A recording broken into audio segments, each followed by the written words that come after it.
अस्सलामुअलैकुम नाज़रीन, स्वागत है आपका आसमास किचन में। तो आज हमारे किचन में बनने वाली है हरी मिर्च की कड़ी। तो यहाँ पर हमने 5 से 6 हरी मिर्च ले ली। ये मोटी वाली हरी मिर्च है, बीच से हमने इसे इस तरह कट कर लिया है और ये कम तीखी होती है। तो इसमें हम थोड़ा सा चाट मसाला भरेंगे। तो यहाँ पर हमने 1 टेबल स्पून चाट मसाला लिया। ये चाट मसाले को सारी मिर्च में हम भर लेंगे। चाट मसाले को हम ज्यादा भी नहीं भरेंगे, बस थोड़ा थोड़ा सा इस तरह भरते जाएंगे। इस तरह सारी मिर्च को हम भरकर तैयार कर लेंगे। सारी मिर्च हमने चाट मसाला भर दिया है। अब इसे कर लेते हैं हम फ्राई। कढ़ाई में हमने 1 टेबल स्पून के करीब तेल को गरम कर लिया है और इसे थोड़ी देर हम फ्राई कर लेते हैं। मिर्च जब अच्छे से फ्राई हो जाए तो इसे हम निकाल लेंगे।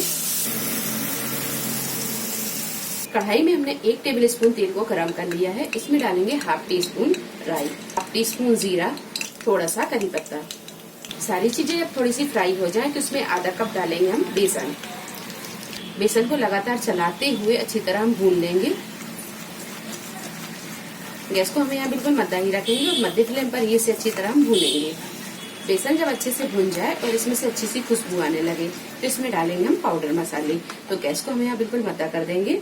1 टीस्पून हल्दी पाउडर डालेंगे, हाफ टी स्पून से थोड़ी सी कम लाल मिर्च पाउडर, 1 टीस्पून धनिया पाउडर, जीरा पाउडर, 1 टीस्पून नमक।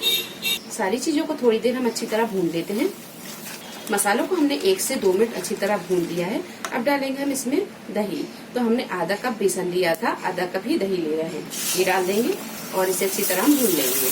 गैस को अभी हम यहाँ बिल्कुल मद्दा ही रखा है, मध्य फ्लेम पर ही हम इसे भून रहे हैं। 2 से 3 मिनट दही को डालकर भी अच्छी तरह हमने भून लिया है। अब इसमें डालेंगे हम पानी। तो पानी हम इसमें डालेंगे 2 कप। तो पानी को हम यहाँ गर्म करके डालेंगे, ठंडा पानी हम इसमें बिल्कुल नहीं डालेंगे। अगर हम ठंडा पानी डालेंगे तो इसमें लम्स पड़ सकते हैं।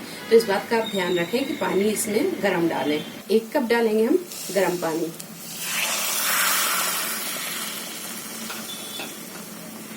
अच्छी तरह से मिक्स करेंगे। ये दूसरा कप पानी। और आप अपने हिसाब से देख लें, अगर कड़ी गाढ़ी या पतली आपको जैसी पसंद हो तो पानी आप उस हिसाब से मिला लें। अच्छी तरह मिक्स करने के बाद में गैस को हम थोड़ा सा तेज कर देंगे और इसमें एक उबाल आने देंगे। यहाँ आप नमक को भी चख लें, अगर नमक कम है तो आप इसमें मिला सकते हैं। कड़ी को 5 मिनट पकाने के बाद में अब डाल देंगे हम इसमें ये हरी मिर्च जो हमने फ्राई की थी। अच्छी तरह से मिक्स करेंगे। गैस को हम यहाँ बिल्कुल मद्दा कर देंगे और मध्य फ्लेम पर रखकर इसे 4 से 5 मिनट पका लेंगे ढककर। 4 से 5 मिनट ढककर पकाने के बाद में हरी मिर्च की कड़ी बनकर तैयार है। गैस को कर देंगे हम बंद और इसमें डालेंगे बारीक कटा हुआ हरा धनिया। अच्छी तरह से मिक्स कर देंगे और इसे कर लेंगे हम डिश आउट।